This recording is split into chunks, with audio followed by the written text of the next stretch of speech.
यं ब्रह्मा वरुणेन्द्ररुद्रमरुतः स्तुन्वन्ति दिव्यैः स्तवैर्वेदैः साङ्गपदक्रमोपनिषदैर्गायन्ति यं सामगाः ध्यानावस्थित तद्गतेन मनसा पश्यन्ति यं योगिनो यस्यान्तं न विदुःसुरासुरगणा देवाय तस्मै नमः। श्रीमच्चन्दनचर्चितोज्ज्वलवपु शुक्लाम्बरा मल्लिका मालालङ्कृतकुण्डला प्रविलसन्मुक्तावली शोभिता सर्वज्ञाननिदानपुस्तकधरा रुद्राक्षमालाधरा वाग्देवी वदनाम्बुजे वसतु मे त्रैलोक्यमाता चिरम्। मूकं करोति वाचालं पङ्गुं लङ्घयते गिरिं यत्कृपातमहं वन्दे परमानन्दमाधवम्। नमो भगवते तस्मै व्यासायामिततेजसे यस्य प्रसादात् वक्ष्यामि नारायणकथामिमाम्। नारायणं नमस्कृत्य नरं चैव नरोत्तमं देवीं सरस्वतीं व्यासं ततो जयमुदीरयेत्।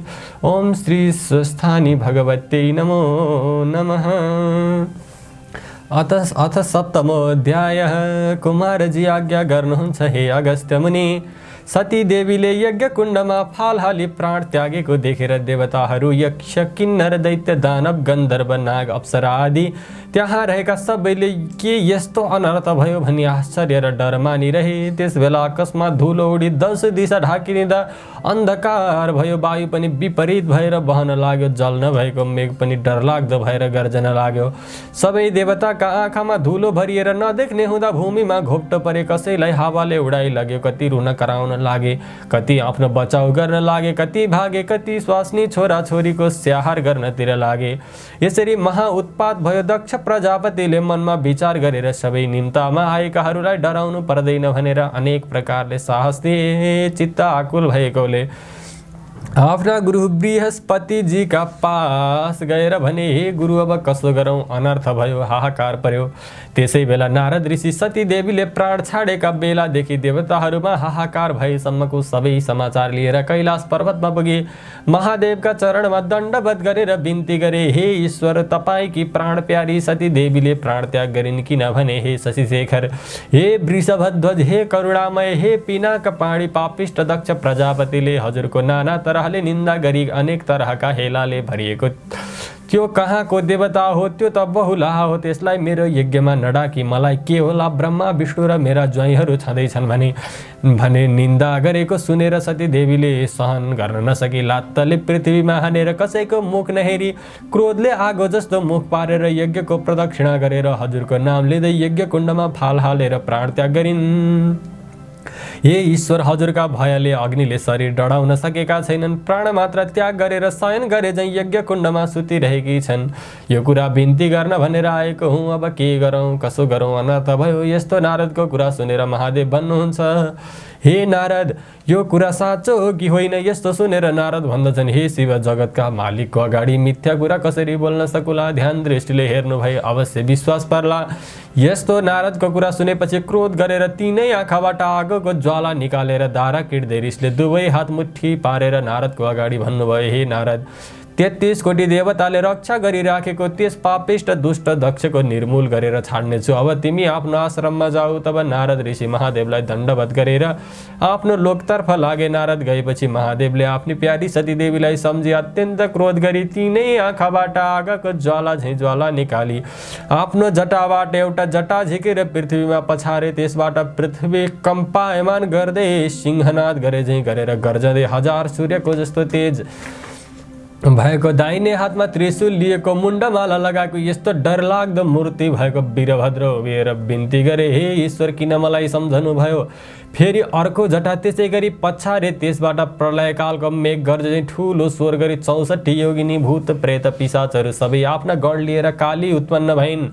ती कसी धिन भने लामा दारा निस्के कि आकाश जस्तो पेट भएकी आँखाबाट आगो निकाल्ने केस फिजाए कि बाघको छाला कम्मरमा बाँधे कि कहिले रातो लामो जिब्रो बाहिर निकाल्ने कहिले हाँस्ने डर लाग्दै महाकालीले महादेवसित हात जोडेर भनिन् हे ईश्वर किन के कामले सम्झना गर्नुभएको। यस्ता कुरा सुनेर महादेव भन्नुहुन्छ हे वीरभद्र हे महाबली हे महाकाली पापिष्ट दक्ष प्रजापतिको यज्ञ विध्वंस गरेर 33 कोटी देवताले रक्षा गरिएको दक्षको पनि संहार गरिआओ। यसै कामको निमित्त तिमीहरूको आराधना गरेको हुँ। अब नन्दी भृङ्गी 64 योगिनी विषमज्वर समेत भएर दक्षको यज्ञ चाँडै नाश गर्न जाओ। महादेवको आज्ञा शिरोधार्य गरी वीरभद्र महाकाली सबै गण लिएर सिंहनाद गर्दै पृथ्वीलाई कम्पाउँदै यमराज आए झैँ गरी क्रोधले पूर्ण भएर कैलाशदेखि तल झरे। यिनीहरूको चालामाला देखेर पृथ्वीलाई थाम्न साह्रै गाह्रो पर्यो। भुइँचालो आयो साथै समुद्र उर्लिएर यावत जीवन जन्तु सबै त्राही त्राही भए। यता दक्ष प्रजापतिका यज्ञमा पनि अनेक तरहको उत्पात हुन लाग्यो। आकाशमा गिद्ध र काग मण्डलाकार गरेर कराई घुम्न लागे। स्यालले दुवै आँखा र मुखबाट आगोको ज्वाला निकालेर कराउँदै हिँड्न लागे। फेरि रगतको वृष्टि भयो। यज्ञमा आएकाहरू हाहाकार गर्न लागे। यावत जीवात्मा त्राही त्राही भए। यस उत्पातले यज्ञमा रहेका मध्ये कोही भाग्न थाले कोही बिचेतिए। स्वास्नीमा केटाकेटी बुढाबुढीहरू भने भाग्न नसक्दा भूमिमा लडेर घोप्टो परि रुन कराउन लागे। कोही अब अझै के उत्पात हुने हो भनी त्राही त्राही भइरहेका बखत वीरभद्र महाकाली शिवगण समेत मेघ गर्जै गर्जँदै यज्ञ भूमिमा पुगेर यज्ञ विध्वंस गर्न लागे। त्यहाँ रहेका देवता यक्ष दैत्य नाग गन्धर्व किन्नर दक्षका छोरीहरू देवकन्या नागकन्या गन्धर्वकन्या ब्राह्मण बालक अप्सराहरू त्राही त्राही भगवान नारायण भनी ठुलो स्वरले रुँदै कराउँदै 10 दिशामा भागे। कोही भाग्न नसकी लडेर टाउकोले टेकेर माटो खान लागे। कसैको हात कसैको खुट्टा मर्कियो भाँचियो। कति मूर्छा भई लोटे। तर विष्णु प्रभृति देवता यक्ष किन्नर गन्धर्व दक्षको यज्ञ रक्षाका निमित्त आफ्ना आफ्ना शस्त्र अस्त्रले दैत्यहरूले झैँ महाकाली र वीरभद्रमाथि प्रहार गर्न थाले। यसरी दुवैतिरका सेना सिंहनाद गर्दै अघोर युद्ध गर्न थाले। इन्द्रादि देवताले महाकाली वीरभद्र उप ब्रह्मास्त्र अग्न्यास्त्र वरुणास्त्र वायव्यास्त्र तोमर भिन्दिपाल गदा खड्ग मुसल नागपास इत्यादि प्रहार गरे। यसरी प्रहार गरेको देखेर वीरभद्रले पनि ती शस्त्रको निवारण गर्दै ठुलो शब्दले गर्जेर दक्षका सैन्यभित्र बलले बसी पाएका जतिको टाउको निमटे हात खुट्टा भाँची मुड्कीले हानी रगत छदाई मारी खाए। फेरि महाकालीले काल खड्ग लिएर राता राता आँखा पारेर वर्षाकालको मेघ गर्जे झैँ गर्जी सुकेका परालमा आगो लागे झैँ मृगका समूहलाई उन्मत्त सिंहले नासे झैँ क्षणभरमा नाश गरिन्। फेरि वीरभद्रले शत्रुहरूको सरबर्षाले क्रुद्ध भएर नन्दी भृङ्गी 64 योगिनी भूत प्रेत समेत भएर देवगणमा कसैको टाउको कसैको हात पाउ छुट्याइमा सुखान लागे। रगत पिएर कोही नाच्न कोही हाँस्न लागे। शिवगण दक्षका सेनालाई मार्दै थिए। विषमज्वरले पनि दक्ष प्रजापतिका सेनाका शरीरमा पसी अचेष्ट पारे।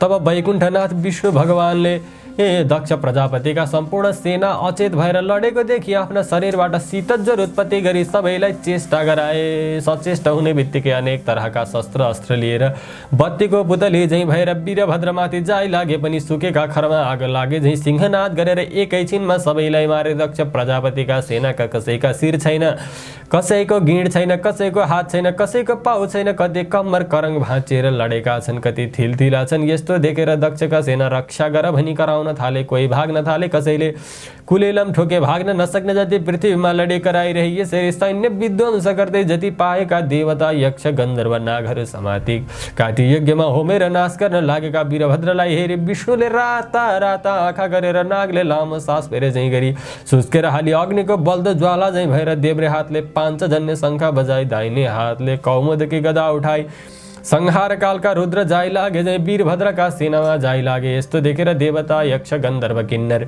नाग सबै दक्ष प्रजापतिका सेनाले धन्य धन्य विष्णु तिम्रो जय होस् भन्दै शस्त्र अस्त्र लिएर लड्न थाले। यस्तो देखेर महाकाली क्रोधले अग्निको ज्वाला जस्तै ज्वाला मुखबाट निकालेर 64 योगिनी भूत प्रेत प्रमथगण भएर खड्गले काट्ने मुड्कीले हानेर मारेर निमोठेर यज्ञमा होम्ने गरेर दक्ष प्रजापतिको सेनालाई जसरी ठुलो वायुले बादललाई हल्लाई टुक्रा टुक्रा गरेर नाच्दछ त्यसै गरी नाश गरिन्। तब विष्णुले निर्धक्कसित त्यो गदा वीरभद्रका छातीमा हाने। त्यसका चोटले वीरभद्र तत्काल भूमिमा लडी मूर्छा परे। फेरि विष्णुले भूत प्रेत पिशाच नन्दे भृङ्गीलाई शङ्खको शब्द गर्दै गदा प्रहार गरे। त्यसले गर्दा शिवगण पनि निकै मूर्छा परे, कोही भाग्न लागे। यस्तो अवस्था देखेर दक्ष प्रजापतिको सेना देव दानव यक्ष किन्नर नागहरूले धन्य धन्य विष्णु भनी स्तुति गरे, पुष्पवृष्टि पनि गरे। विष्णुले बलपूर्वक पाञ्चजन्य शङ्ख बजाएको दक्ष सेनाले धन्य धन्य विष्णु भनी जय जयकार गरेको शब्द मूर्छा भइरहेका महावीर वीरभद्रका कानमा परेर मूर्छाबाट बिउजी उठी हेर्दा आफ्ना सेना कोही मूर्छा परेका, कोही भागिसकेका, कोही भाग्न तयार भएका। यस्तो अवस्थामा देखेर क्रोधले पूर्ण भएर काल समान त्रिशूल उठाएर नारायण विष्णुलाई हेरेर प्रहार गरे। त्यो त्रिशूल बेगले गई विष्णुका छातीमा लाग्यो। त्यसको वेदना सहन नसके नभई द्वारबाट रगत बगाई रणभूमिमा लडी विष्णु मूर्छा भए। वीरभद्र विष्णु मूर्छा परेपछि प्रलयकालको मेघ गर्जे झैँ गर्जेर दक्षका सेनामाथि जाइ लागे, कोटी कोटी सैन्यको नाश गरे। वीरभद्र गर्जेको स्वर खप्न नसकी दक्ष प्रजापतिका सैन्य त्राही त्राही भनेर कराई भाग्न लागे। कति भागे पनि मूर्छा भइरहेका शिवगणका कानमा वीरभद्रको गर्जना पर्न गएर हत्तपत्त उठेर हेर्दा वीरभद्रले विष्णुलाई मूर्छा पारे दक्ष सैन्य देवताहरूको नाश गर्न लागेको देखे। धन्य धन्य वीरभद्र भन्दै ठुलो गर्जना गरेर दक्ष प्रजापतिको सेनामाथि जाइ लागे। यस्ता तरहले घोर सङ्ग्राम भयो। हे अगस्त्य मुनि, वीरभद्र महाकालीले देवताहरूको टुप्पी समाई खड्गले काटेर मारे, कसैलाई मुड्कीको चोटले मारे, कसैलाई परक्क निमुठेर मारे, कसैको कोखा काखीमा पाल पारेर मुख लगाई रगत पिउन लागे, कसैलाई यज्ञमा होमिदिए। यसरी कोटी कोटी देवता यक्ष गन्धर्व किन्नर नागहरूलाई 64 योगिनी भूत प्रेत भएर मारी खाए। दक्ष सेना नाश भएको देखेर महाकाली वीरभद्रका सेनाले जय जय वीरभद्र भनेर अट्टहास गरी कराएको शब्द मूर्छा भइरहेका श्री विष्णुको कानमा पर्यो र मूर्छाबाट बिउजिएर उठेर हेर्छन् त वीरभद्र महाकालीले दक्ष प्रजापतिको सेना नाश गरेको र यज्ञ विध्वंस गर्न लागेको देखे। तब विष्णु क्रुद्ध भएर हे पापिष्ट वीरभद्र, आज तेरो नाश गरेर दक्ष प्रजापतिको यज्ञ पूरा गर्नेछु। अनि सम्पूर्ण देवता दैत्य गन्धर्व नाग किन्नरहरूलाई सन्तोष होला, आज एउटा त के एकादश रुद्र तेरो सहाय भएर आए पनि तेरो रक्षा गर्न सक्ने छैनन्। सम्पूर्ण दुष्टको नाश गर्ने यो चक्र देखिनस् भनेर सुदर्शन चक्र देखाए। विष्णुले भनेका पुरुषवाणी हे सुनेर वीरभद्र रिसाएर विष्णुलाई भन्दछन्, हे पापिष्ट विष्णु, सम्पूर्ण दुष्टको नाश गर्ने भनेर चक्र देखाइस्, त्यो चक्र मेरा उपर प्रहार गर। मुखले भन्ने मात्र होइन, त्यसको पराक्रम पनि देखिहालौँ। वीरभद्रको यस्तो कठोर वचन सुनेर विष्णुले पनि क्रोधपूर्वक त्यो सुदर्शन चक्र महावीर वीरभद्रमाथि प्रहार गरे। त्यो सुदर्शन चक्र पनि कोटी सूर्यको तेज जस्तो भएर प्रलयकालको मेघ गर्जे जस्तो गर्जेर काल रुद्र जाँदा झैँ गयो। यस्ता तरहले आएको सुदर्शन चक्रलाई देखि नन्दी भृङ्गी आदि गरिएका शिवगण त्राही त्राही महादेव भनी वीरभद्र महाकालीका शरणमा गए। समुद्र मन्थन गर्दा कालकुट विष निस्क्यो र त्यसलाई जसरी महादेवले निलेथे त्यस्तै त्यो चक्र आएको देखेर वीरभद्रले मुख बाइदिए। त्यो चक्र मुखमा पस्यो र निल्न तयार भए। त्यो देखि विष्णुले चाँडो गरी वीरभद्रका मुखदेखि सुदर्शन चक्र झिकेर तुरुन्त अन्तर्धान भएर वैकुण्ठ जाँदा भए। जय जय श्री स्कन्द पुराणे केदार खण्डे माघ महात्म्य कुमार अगस्त्य संवादे श्री स्वस्थानी परमेश्वर्या व्रत कथायां दक्ष सेना विध्वंसो नाम सप्तमोऽध्याय। हरे नमः। ओम श्री स्वस्थानी परमेश्वर्यै नमो नमः।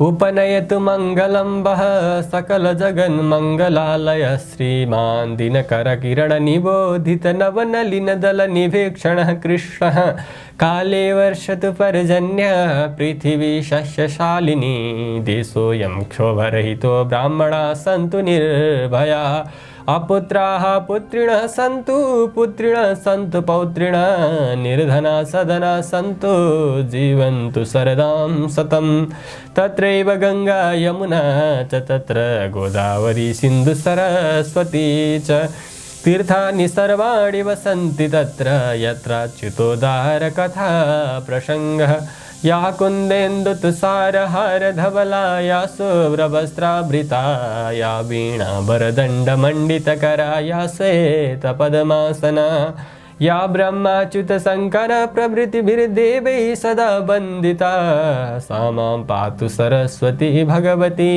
निशेषजाड्यापहा कायेन